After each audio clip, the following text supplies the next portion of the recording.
Okay, this video is going to be on changing out the radius arm bushings for a 1979 Ford F-150 with independent I-beam front suspension.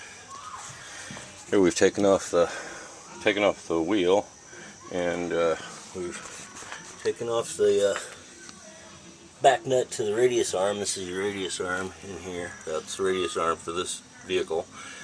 And right now I'm undoing the coil spring nut here that holds the bottom of the coil spring on, but also it holds this nut on here that the jack is on. But we'll take the jack down after we get this nut off. And it's 1 1/8 inch. That's 1 1/8 inch. I did that with a 12-inch pipe wrench. Didn't booger it up or anything.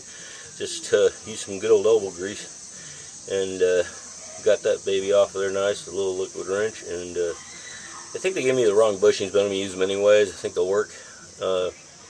Alright, gotta drop that out to get it off, so that's what we're doing now. And got the shock undone. Gotta take the shock off, gotta take off the spring, and then you can drop this out. I don't think I have to take the arm out here, but that's no problem if I do. I just don't think I need to, because there's so much play right there. I'll be able to get this back and then get the back bushings in. So we're gonna do that. And alright, well, we've removed the coil spring now and modified my plans, because you get under there and there's this left to take off the radius arm, and I don't have 2 1 1/8 wrenches, so I can't hold the underside, and the sucker just turns. It's on so frozen, and I heated it up and it still turns. I ain't got another wrench, except for I got a pipe wrench, but I figured something out easier. If you lower down the I-beam to clear the other I-beam bracket, then you can push the whole apparatus forward, the spindle and the wheel and everything forward, and it drops right out. Ta-da! Yeah! And so now all we gotta do is pull this puppy off of here, and gonna go ahead and fit up the bushings and put her back together. And that's what we'll be doing next. Here we go, doing that. I'm going to go ahead and get the bushings out here. I'm going to have to turn this off and splice. I'm not sure if this is the actual correct way, but I'm not sure if these are the actual perfect bushings for this vehicle, but these are close enough. They're going to work. So I'm going to put those on first, and then we're going to lift her back up into place here, and then these are going to go on the other side. Okay, well, that didn't work out like I thought. You couldn't get it back in the bracket, even though you got it out. You couldn't get it back in. You still absolutely have to at least loosen this so you can move the radius arm a bit.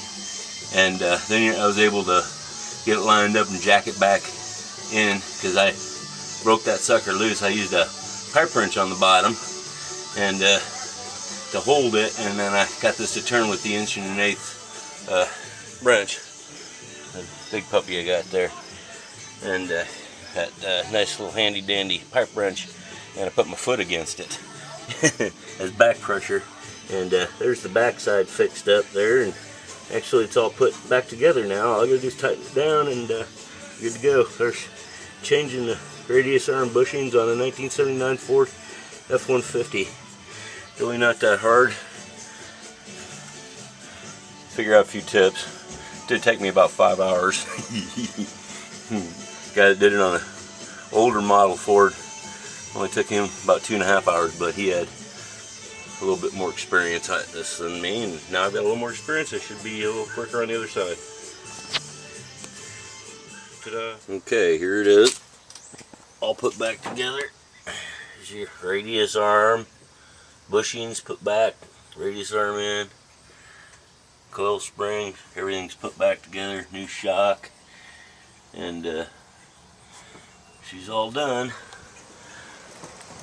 Took it out for a drive. Drives like a dream now, much better. It ain't bonking back and forth. Now it's time to do the other side. That's how that's how I change out the radius arm bushings on a 1979 F-150. Good luck.